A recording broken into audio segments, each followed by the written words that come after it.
कठपुतली। कठपुतली तुम लोगों ने देखा है? कहाँ देखा? सिर्फ किताब में, और कहीं बताओ? नहीं। कठपुतली का नाच बहुत प्रसिद्ध है, हमारा लोग किताब नाच है, और वह हम लोग देखने जाते हैं। हाँ, वेरी गुड। कहाँ पे देखे हैं? मेला में कठपुतली का नाच होता है ना रे? कैसे कठपुतली को नचाता है सब? डोरी में धागा बांधे रहता है और कठपुतली को लटका दिया जाता है और राधा रानी बना दिया जाता है, और जैसे जैसे हाथ का इशारा होता है वैसे वैसे कठपुतली नाचते रहती है। आप सभी ने देखा? कठपुतली का मतलब क्या होता है जानती हैं? काठ से बना हुआ पुतला, कठपुतली, काठ की पुतली, ठीक ना? तो आज हम लोग कठपुतली के बारे में बोलेंगे, पढ़ेंगे इस चैप्टर में। इनका लेखक है भवानी प्रसाद मिश्र जी।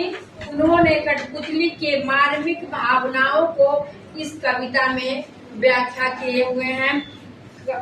कठपुतली अपने बारे में क्या सोचती है, क्या नहीं सोचती है, उनके मन की क्या भावनाएं हैं, वह इन कविताओं के द्वारा व्यक्त कर रहे हैं, ठीक ना? कठपुतली गुस्से में उबली, बोली ये धागा, क्यों है मेरे पीछे आगे, इन्हें तोड़ दो, मुझे मेरे बाहों पर छोड़ दो, सुनकर बोली और कठपुतलिया कि हाँ बहुत दिन हो गए हमें अपने मन के छंद छुए, मगर पहली कठपुतलिया सोचने लगी, एक ऐसी इच्छा मेरे मन में जागी। अब देख लो कठपुतली क्या कहती है। ये जो धागा है और जो हमें नचा रही है, सबसे पहली बात ये समझ लो, कठपुतली को तुम देखना पाँव नहीं होता है। कठपुतली को पाँव होता है? पाँव नहीं होगा तो अपने पैर पर खड़े कैसे होगी, है ना? वो तो सिर्फ ऊपर टंगी हुई रहती है, और जो उसका कठपुतली का नाच करने वाला इंसान होता है वो अपने इशारों पर नचा रहा होता है।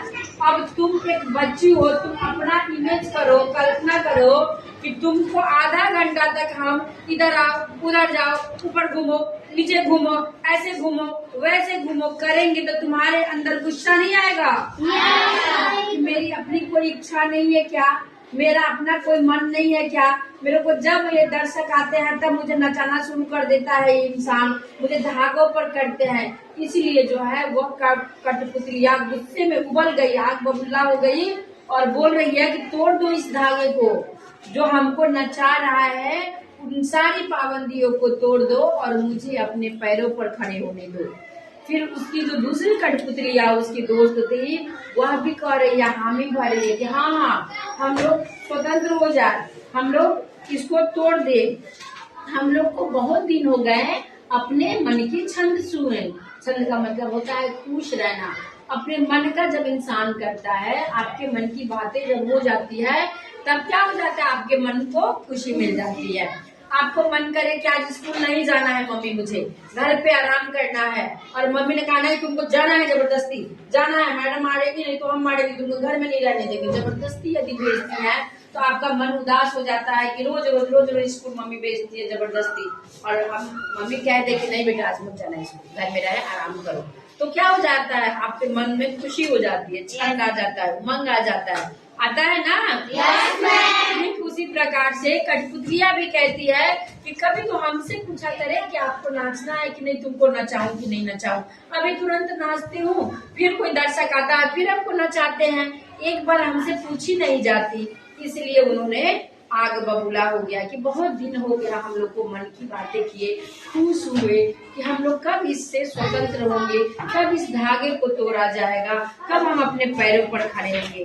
फिर तीसरा लाइन में बोल रही है कि पहले वाली कठपुतलियां जिसने कहा था कि धागे तोड़ दो, वह सोचती है, समझती है और फिर कहती है कि नहीं, ये अजीब से मेरे मन में जो भावना उत्पन्न हो गई। अजीब भावना किसको कहते हैं और काल्पनिक भावना किसे कहते हैं? अधूरी सपना जो कभी पूरा नहीं होने वाला है। इस तरीके के मन में इच्छा क्यों जागृत हो गई मेरे? यह पहली वाली कठपुतलियां सोचने लगती है और दूसरी कठपुतलियां को बोलती है कि हमारे मन में तो क्यों आया, हमारा तो नाम है कठपुतलियां, हम तो काट के बने, हमारे तो पैर नहीं, हम अपने पैरों पर खड़े कैसे होंगे और हम इन्हीं के इशारों पर नाचते हैं। ये चाहे हमें नचाए, ये चाहे हमें उठा के फेंक दे, ये चाहे हमें कुछ कर दे, ना हमारी आंखें हैं, ना मेरी हाथें हैं, ना हमारी पाँव है। फिर यह मन में इच्छा क्यों जागृत हुई? यह व्यर्थ की इच्छा है, हमें ऐसी इच्छा जागृत नहीं करनी चाहिए। सोचने लगती है और समझने लगती है, ठीक ना? तो ये एक कठपुतलिया की मनोभावना को व्यक्त करती हुई कविता है कठपुतली। आप लोग इसको याद करके आइएगा और ये जो होमवर्क दिया गया है, इस होमवर्क को भी पूरा करके आइएगा, ठीक है?